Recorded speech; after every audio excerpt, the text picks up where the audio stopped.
Hello all, welcome to my channel. This video is about the contemporary period in American literature, that is from 1939 to the present.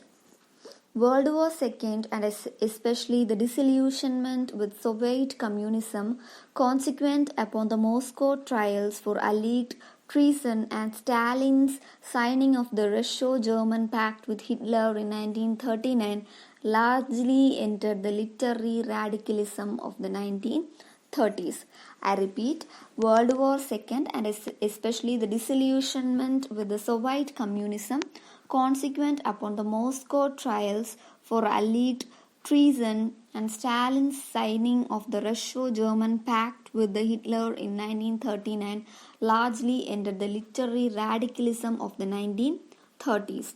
A final blow to the very few writers who had maintained intellectual allegiance to Soviet Russia came in 1991 with the collapse of Russian communism and dissolution of the Soviet Union. For several decades, the new criticism, dominated by conservative Southern writers, the agrarians, who in the 1930s had championed a return from an industrial to an agricultural economy, typified the prevailing critical tendency to isolate literature from the life of the author and from society, and to conceive a work of literature in formal terms as an organic and autonomous entity.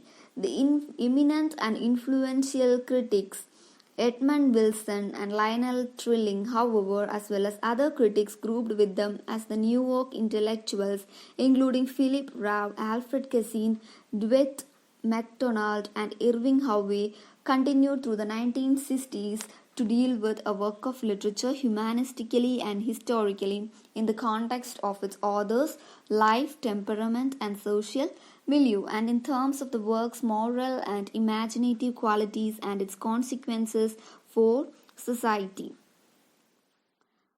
See Alexander Bloom, Prodigal Sons, The New York Intellectuals and Their World, V.B. Ledge, American Literary Criticism from 30s to the 80s for more details about this.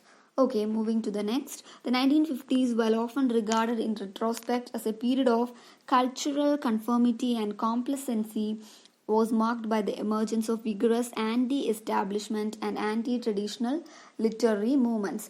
The beat writers such as Allen Ginsberg and Jack Kerouac, the American exemplars of the literature of absurd, the Black Mountain poets Charles Olson, Robert Creeley, and Robert Duncan, and the New York poets Frank O'Hara, Kenneth Couch, and John Ashbery. It was also a time of confessional poetry and the literature of extreme sexual candor, marked by the emergence of Henry Miller as a notable author and the writings of Norman Mailer, William Burroughs, and Vladimir Nabokov. The counterculture of the 1960s and the early 1970s continued some of these modes, but in a fashion made extreme and fevered by the rebellious youth movement and the vehement and sometimes violent opposition to the war in Vietnam for an approving treatment of this movement.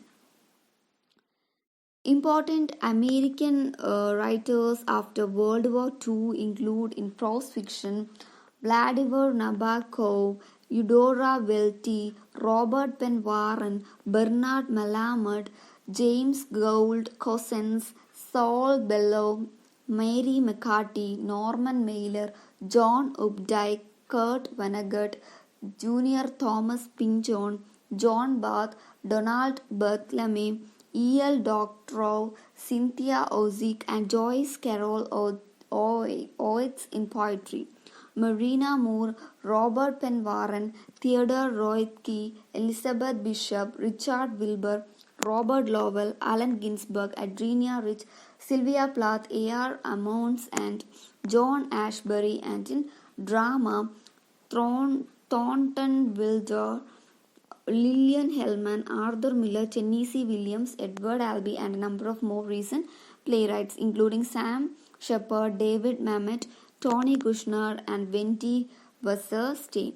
Many of the most innovative and distinguished literary works of the later decades of the 20th century have been written by writers who are often identified as belonging to one or another minority or ethnic literary group. An ethnic group consists of individuals who are distinguishable within a majority cultural and social system by a shared characteristics such as race, religion, language, and cultural modes and national origin. There is, however, much contention both within and outside these groups whether it is more just and enlightening to consider such writers simply as part of the American mainstream or to stress what is called the identity of each writer as a participant in an ethnic culture with its distinctive subject matter, themes, and formal features. This is the era of notable African American novelists and essayists Ralph Ellison, James Baldwin, Richard Wright, Albert Murray, Gloria Naylor, Alice Walker, and Toni Morrison, the poets Amiri Baraka, Gwendolyn Brooks, Maya Angelou, and Rita Dow, and the dramatist Lorraine Hansberry and August Wilson. It is also the era of the emergence of such prominent minority novelists as Leslie Marmon Silko, who is a Native American, Oscar Hijelius, and Sandra Cisneros, Jhumpa Lahiri, and Maxine Hong Kingston, and Amy Tan, who is a Chinese American. The contemporary literary scene in America is crowded and varied, and these lists could readily be expanded.